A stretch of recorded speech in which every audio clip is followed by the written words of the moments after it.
بسم اللہ الرحمن الرحیم. ناظرین، ہٹ سٹوری کے ساتھ میں ہوں شمشاد مانگٹ. آپ دیکھ رہے ہوں گے ہمارے تجزیہ کار جو ہیں مسلم لیگ نون کی شکست کو عمران خان کے بیانیے سے جوڑ رہے ہیں، لیکن میرے ساتھ اسٹوڈیو میں موجود ہیں جناب ملک فدا صاحب جو کئی کتابوں کے مصنف ہیں، ادبی اور ثقافتی تنظیم آئینہ کے سربراہ بھی ہیں. ان کی سیاست پہ گہری نظر ہے. ان کا جو موقف ہے مسلم لیگ نون کی شکست کے حوالے سے وہ تمام تجزیہ نگاروں سے مختلف ہے. ملک صاحب، آپ کیا سمجھتے ہیں؟ کیونکہ توقع یہ نہیں کی جا رہی تھی. خود مسلم لیگ نون کے جو بڑے لوگ ہیں، جو ان کے سینئر لوگ ہیں، وہ کہہ رہے تھے کہ 16 سیٹیں ہم جیتیں گے، 4 بمشکل جو ہے پی ٹی آئی جیتے گی، لیکن یہ بالکل ہی معاملہ الٹ ہو گیا. آپ کیا کہتے ہیں اس بارے میں؟ دیکھیے جی، یہ الیکشن جو لوگ کہہ رہے ہیں کہ P T I بمقابلہ Muslim league, نہیں، ایسا نہیں تھا. یہ نون لیگ بمقابلہ نون لیگ تھا، اور نون لیگ کو ہی نون لیگ نے ہرایا ہے. آپ دیکھیں کہ نون لیگ کے پرانے ورکر، چاہے وہ پچھلی دفعہ ہارے ہوئے تھے اور یہ پی ٹی آئی کے جیتے ہوئے تھے، لیکن اگر پی ٹی آئی کے ورکر نے یا پی ٹی آئی کے کینڈیڈیٹ نے 60,000 ووٹ لے کے تو وہ سیٹ جیتی تھی، تو 58,000 مسلم لیگ نون کے بندے نے بھی جیتی تھی. اب اس 58,000 والے کو آپ نے گھر بٹھا دیا، جو کم و بیش وہ کتنے عرصے سے، 20 سال سے، 15 سال سے پارٹی کے ساتھ تھا اور 10-15 روز جنازے پڑھنے کے لیے جاتا تھا، اور ایک شہر سے دوسرے شہر جنازہ پڑھنے کے لیے اس کو 50 کلومیٹر سفر کرنا پڑتا ہے. پھر شادیاں غمی بھگتانا، وہاں جا کر کے مبارکبادیں دینا، یہ سارا وہ ایک بندہ کر رہا ہے. اس دفعہ آپ نے اس کو بالکل اگنور کر دیا، پوچھا تک نہیں. اور پارٹی ٹکٹ تقسیم کرتے ہوئے تو سارے سربراہ سر جوڑ کے بیٹھ جاتے ہیں کہ بھئی اس کو دینا چاہیے، اس کی کیا ورتھ. آپ نے آنکھیں بند کر، جو لوگ ہمارے ساتھ آئے ہیں جی، سارے ٹکٹ ان کے. نہیں ملک فدا صاحب، ظلم تو یہ ہے کہ کوہوٹا میں جو پارٹی کے چیئرمین ہیں مسلم لیگ نون کے، راجہ ظفر الحق صاحب، ان کو گھر میں بٹھا دیا گیا، اور جو پی ٹی آئی کا لوٹا تھا اس کو انہوں نے ٹکٹ دے دیا. وہ اس کے ساتھ ایک اور چیز دیکھیں، صرف گھر نہیں بٹھا دیا گیا، انہوں نے مخالفت میں ووٹ دلوانے کی بھی کوشش کی. ان سے جنہوں نے پوچھا انہوں نے کہا جی ہمارا تو یہ کینڈیڈیٹ ہی نہیں ہے، اٹس مین کہ آپ دوسری طرف ووٹ دیں. اور پھر پی ڈی ایم الیکشن لڑ رہی ہے نا، صرف نون لیگ نہیں لڑ رہی. پی ڈی ایم کا اگر الیکشن تھا تو 7 والا حلقہ جو ہے راجہ پرویز اشرف کا ہے، جو بڑی واضح اکثریت سے پٹوار سے یہاں سے سیٹ نکال کے بیٹھے ہوئے ہیں. ان کے بھائی کو ہی، راجہ جاوید اشرف کو، صرف سٹیج پہ مریم نواز کے ساتھ کھڑا کر دیا جاتا تو یہاں مختلف رزلٹ آتے. 5 سے 10 ہزار کا ووٹ ان کا ہے اس حلقے میں. بالکل صحیح، چاہے وہ دوسرا حلقہ ہے لیکن وہ جڑواں ہے، اور وہ ایکس وزیر اعظم بھی رہے ہیں اور اب بھی اسپیکر ہیں. بالکل صحیح، تو ان کی بڑی ساکھ ہے. لیکن بس سولو فلائٹ اور اس میں وہ لیکن پیپلز پارٹی کا موقف بھی تو یہی ہے نا کہ مسلم لیگ نون نہیں چاہتی تھی کہ وہ پیپلز پارٹی کا احسان لے یا مولانا فضل الرحمان کا احسان لے. یہ کیا بات ہوئی جی، جب آپ الیکشن مل کے لڑ رہے ہیں اور ہر جگہ پہ آپ نے سارے کا سارا الیکشن جو ہے وہ اس میں آپ اکٹھے ہیں، اندر سیٹیں آپ نے بانٹی ہوئی ہیں، آدھی حکومت آپ نے پیپلز پارٹی اور مولانا فضل الرحمان کو دی ہوئی ہے. تو یہ پنجاب میں کیا مسئلہ تھا کہ پنجاب جو ہے وہ صرف نون لیگ الیکشن جیتے؟ ملک فدا صاحب، یہ تاثر عام میں مسلم لیگ نون کے اندر الیکشن میں تو تھا، ضمنی الیکشن میں، کہ جہاں بی بی مریم نواز چلی جائیں گی بس مسلم لیگ نون جیت جائے گی. تو یہ تو بیانیہ غلط ہو گیا کہ بی بی مریم جائے گی اور جیت جائے گی.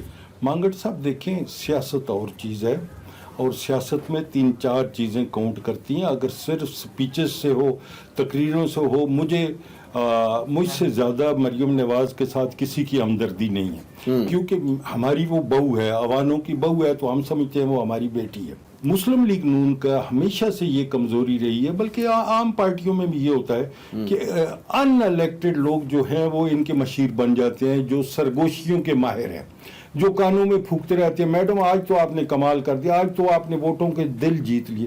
یہ وہ لوگ ہیں جن کو میں گزشتہ 50 سال سے جانتا ہوں کہ ان کو صرف اگر تجربہ ہے تو وہ سرگوشیاں کرنے کا ہے، حال کے اندر بیٹھ کے خوشامد کرنی اور الیکٹڈ لوگوں کو سامنے نہ آنے دینا، الیکٹڈ لوگوں کو لیڈر کے ساتھ بات نہ کرنے دینا. اب دیکھیں وہ کہاں تھے سارے لوگ. مطلب آپ ملتان میں جلسہ کر رہے ہیں، اور تو اور چھوڑیں، جاوید ہاشمی جس نے ساری زندگی سیاست کو دی ہے، اس کو آپ ساتھ کھڑا کر کے مطلب آپ سپیچ کرتی. اور یوسف رضا گیلانی وزیر اعظم ایکس وزیر اعظم رہے ہیں, ان کے بیٹے MNA MP رہے ہیں. کہاں تھے وہ لوگ؟ ایک بندے پہ آپ نے وہ کر دیا, اور پورے کا پورا پنجاب بہت بڑا صوبہ ہے اور آبادی کے لحاظ سے بہت بڑا صوبہ ہے, تو اس کا سارا الیکشن اٹھا کے تو آپ نے ملک فدا صاحب آپ یہ بھی تو دیکھیں نا کہ میاں نواز شریف صاحب جو ہیں ان کی حکمت عملی اور ہے, شہباز شریف صاحب کی اور ہے, اور یہ عام بات ہے, بلکہ یہ ایک اوپن سیکرٹ ہے کہ میاں شہباز شریف صاحب نے ٹکٹ دیتے ہوئے مریم نواز صاحبہ سے بھی نہیں پوچھا, ان سے کہا کہ یہ جو 20 بندے ہیں جو تحریک انصاف چھوڑ کے آئے تھے, ہم نے ان کو ٹکٹ دینا ہی دینا ہے. تو اس کا ریئیکشن بھی پارٹی ورکروں میں گیا. تو جب آپ نے میاں نواز شریف کے منشور سے ہٹ کے, ان کی سوچ سے ہٹ کے لوٹوں کو ٹکٹ دے دیا, یہ بھی تو آپ کے گلے پڑے. یہ دونوں بہت بڑی غلطیاں تھیں, بہت بڑی غلطیاں ہیں. پہلی بات تو یہ ہے کہ میاں صاحب کے وزیر اعظم صاحب کی ہٹ دھرمی کہ بس یہ ان کو ہارے ہوئے لوگوں کو ٹکٹ دے دیں.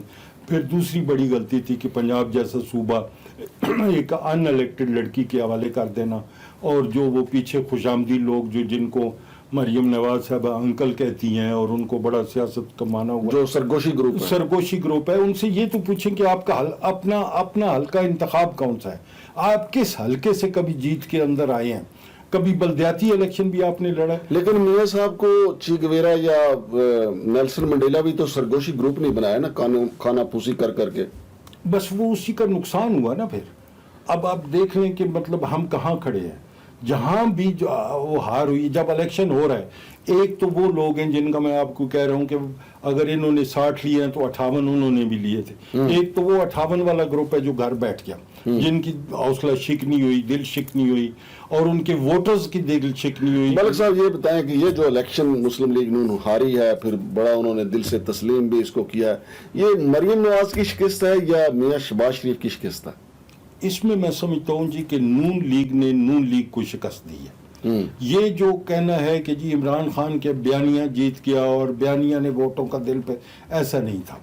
مطلب آپ کو دونوں طرف سے مار پڑ رہی تھی. ایک تو وہ لوگ تھے جو آپ کے اپنے تھے, جو آپ کو مطلب یہ سمجھ رہے تھے کہ آپ نے غلطی کی, آپ نے ہمارا حق چھین کے دوسروں کی گود میں ڈال دیا. اور دوسرے جو آئے تھے ادھر سے PTI کو چھوڑ کے, ان کے لوگوں نے بھی ان کو ووٹ نہیں دیا کہ جی آپ نے پچھلی دفعہ ہمارا مینڈیٹ ضائع کیا ہے اور ہمیں چھوڑ کے آپ نون لیگ میں چلے گئے.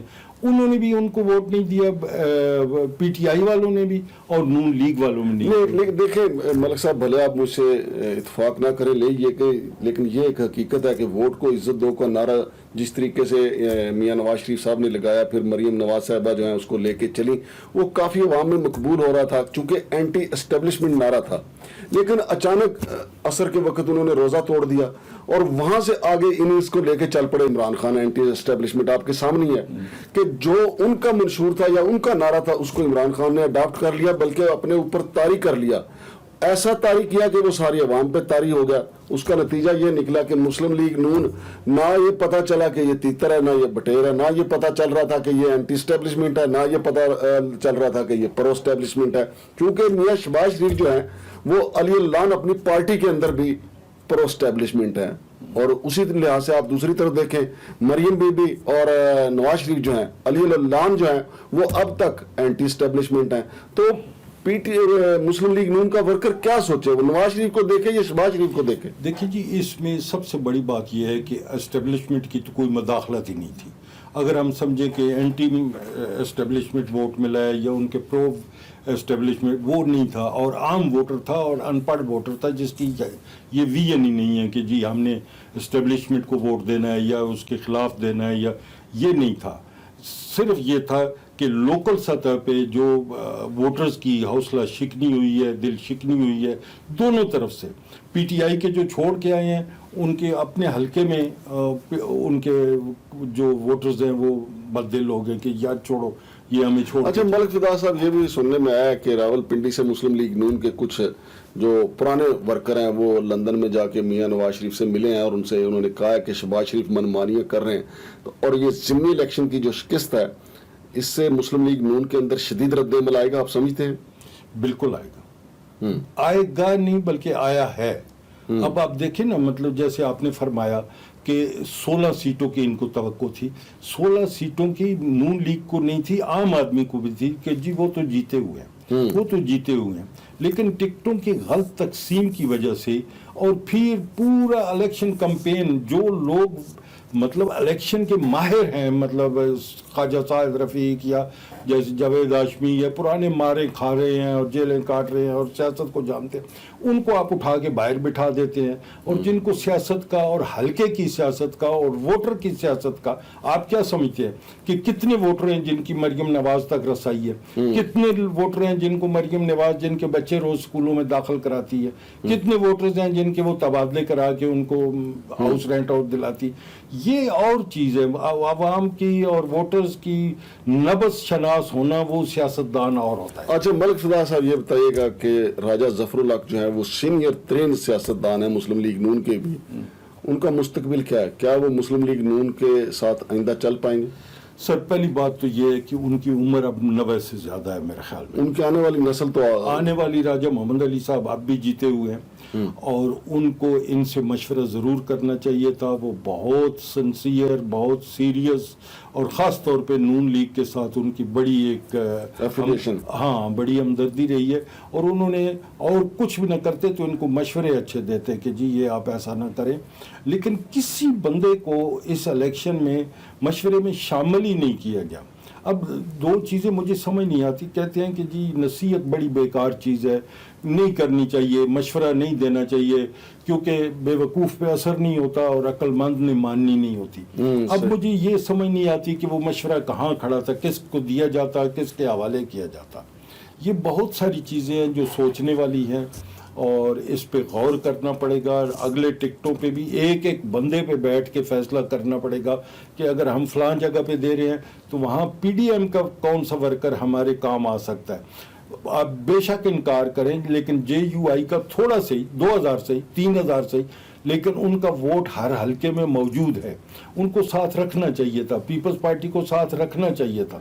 جب وہ ان کے ساتھ چل رہے ہیں, ان کے ساتھ سنسیئر ہیں, ان کو آگے لانا چاہتے ہیں, تو مجھے سمجھ نہیں آتی کہ سولو فلائٹ پہ شہباز شریف, حمزہ شہباز اور کلثوم نواز, تو اب جو نون لیگ کے پرانے سیاستدان ہیں لائک جیسے میں نے آپ کو سعد رفیق, وہ یہ سوچتے ہیں, لاہور سے اسی وجہ سے آ رہے ہیں نا, کہ وہ سمجھتے ہیں کہ یار ہم پوری کوشش کر لیں, سر توڑ کوشش کر لیں, تو اس کا کریڈٹ تو کلثوم کو جانا ہے. سب نے کہنا ہے جی وہ دیکھو مریم کو سوری میں بھول گیا کہ مریم نے الیکشن جیت لیا جی, لاہور کی ساری سیٹیں نکال لی, ہم مار کھاتے رہیں گے, دھکے کھاتے رہیں, وہ بھی پیچھے ہٹ کے بیٹھ گئے.